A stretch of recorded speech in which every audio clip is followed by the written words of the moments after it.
Singapore's efforts to harness digital technologies are getting a refresh because these have to keep up with changing needs and concerns. Digital Development and Information Minister Josephine Teo says the tech landscape now has more opportunities like AI, but it also needs more safeguards. She was speaking to Glenda Chong in a wide-ranging interview on the country's digital transformation. Let's start with why the need to refresh Singapore's Smart Nation vision now. 10 years since we started the Smart Nation journey, and from a technology standpoint, the landscape was certainly very different. So we're looking at the landscape of the future, and there are many opportunities if we play our cards right. And at the same time, we also need to know that as so much more of our lives is carried out with the support of technology, there are also occasions where technology fails us and technology disappoints us. So the question is, what can we do about them? So with these considerations in mind, we thought that it was timely to refresh the Smart Nation plan and identify what are some of the important areas that we should be focusing on as we think about the next bout. So how does the government and its various agencies encourage Singaporeans to participate in this development of our digital transformation then?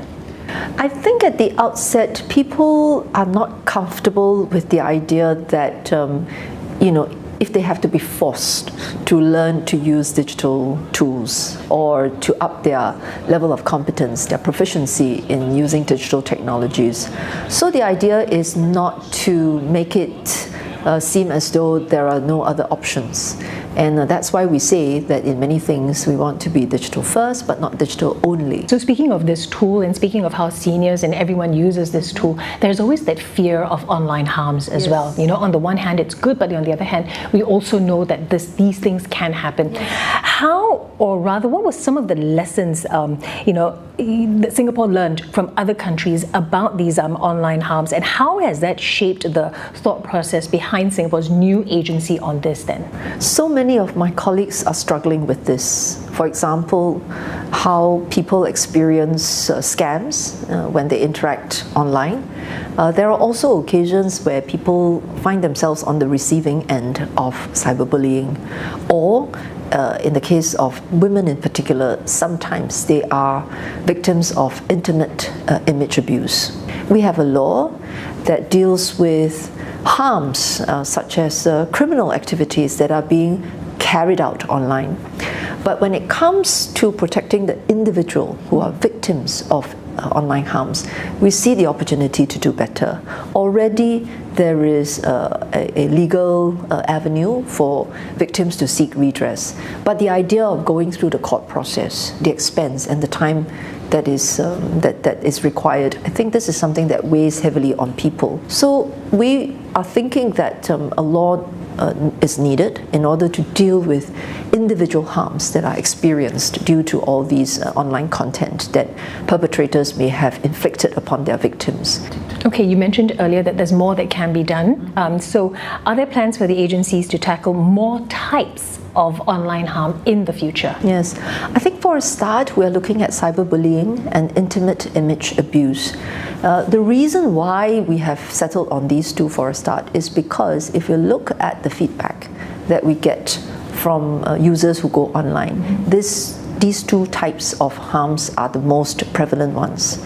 Now, once you've set up the agency and you've gained experience and you are able to enforce upon these kinds of harms effectively, then there is room for us to look at other types of harms. Okay, I want to change it a little bit because the Smart Nation encompasses a lot. So let's look at the $120 million investment in AI for science.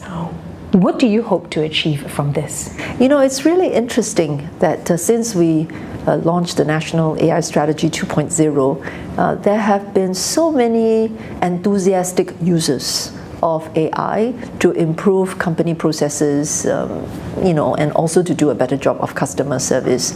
So these use cases, as they are growing, gives us a sense that the AI ecosystem is shaping up quite nicely.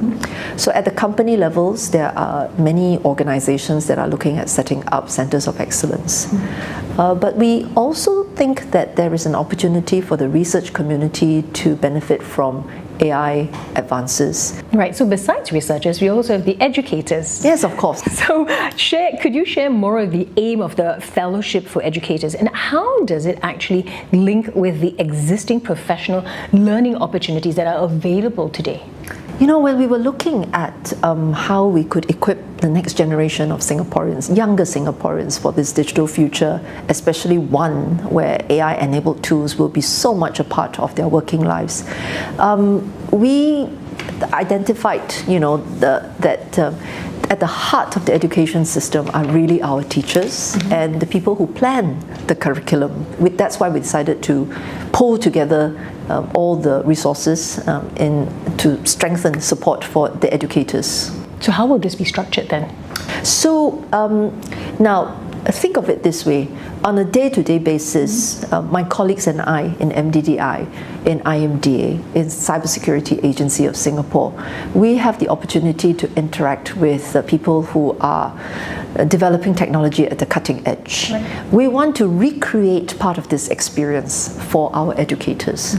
The intention is to create a program that enables the teacher to immerse themselves in this environment where they can see how the technology is coming to life, and so that they have a sense of what the future looks like for the students as the students enter the workforce.